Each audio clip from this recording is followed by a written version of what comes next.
Hello everyone.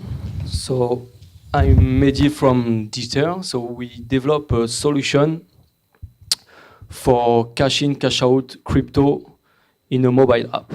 So it's a mobile app already available in Apple Store and Play Stores, and as well in progressive web app.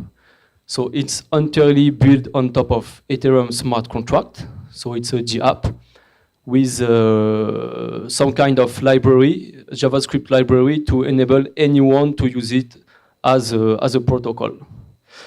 So how it's look, it's a wallet first, then a map where you can locate around you some sellers of crypto, and you can become yourself a seller too by adding some information, and then you are registered inside the Ethereum protocol. So when we talk about our solution with tools for trading crypto for cash, we often have the same question. You are open everywhere. What about the regulation? Because for when you trade crypto for cash, you have some kind of problem among the country you are. So, for example, there's different regulation in different country. In some country, you cannot sell or buy more than a certain amount. In some country, you need some KYC or AML rules. So we are not, obviously, we are not fan of over-regulating or overruling an open protocol, but we have to go ahead step by step and be cautious about what we can propose and what is inside the protocol. Because if different app or different projects start using the protocol, we need to have the tools to react quickly if in some country we have some regulation change, or because on top of the protocol there's real company, and country can take some decision about what they are doing in their company. So we need to have some tools and some mechanism inside the protocol to, for example, close a country for trading or add limitation. So how we do it actually in our app, I will show you why it's not the good way, and I will show you how we will do in the next version what we think it's the best way to do it. So now when you add a point of sale, you declare latitude, longitude, and a country ID.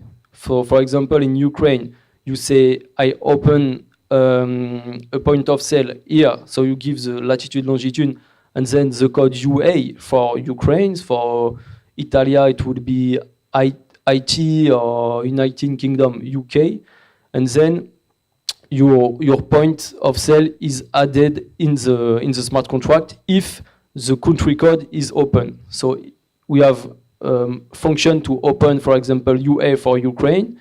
So if you add UA as a country code, your latitude, longitude will be inside the protocol. But what if you enter an open country ID, but wrong latitude, longitude? You can bypass the rule of the protocol and add a location which is not in a country who is open. So it was a quick way to have a project and a working version. So, but it was a beta.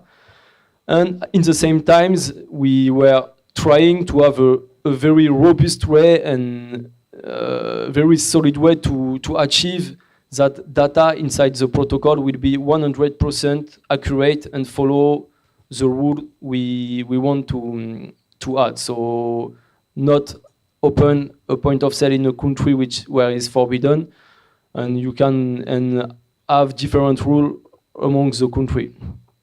So how to make better? We have to solve different challenge. First, we have to find a way to represent each country, all the world, inside Ethereum smart contract. And then we have to find a way to check if the zone of the seller is inside an open country. So the problem we had is that geospatial data is very, very heavy, and we cannot add Google Map, for example, in Ethereum. It's impossible. So we had to find a way to make it without using too much gas. So after several research, we ended up finding that use GeoHash will be the good solution. So GeoHash It's an open protocol of geocoding. You encrypt geographic location inside a string of digits and letters. So on different level of zoom, you have more letters. So you can see on the level 1, you have just 0. Level 2, you have 0, 0 or 0, 1. So each more zoom level of zoom, you add one letter or one digit at the right. So for example, it's Belgium. So you can see U1, it's level 2. Then we have U1, 1, U1, 4, U1, 5, it's level 3. And then we will see after, it's level 4 GeoHash. So we think that using GeoHash of size 4 was a good way to represent country inside Ethereum because it was big enough to not require too much data and small enough to represent a country. So if we zoom, we can see Belgium. We can represent Belgium in around 80 string of 4 letters. So at the right, you can see it in an optimized representation.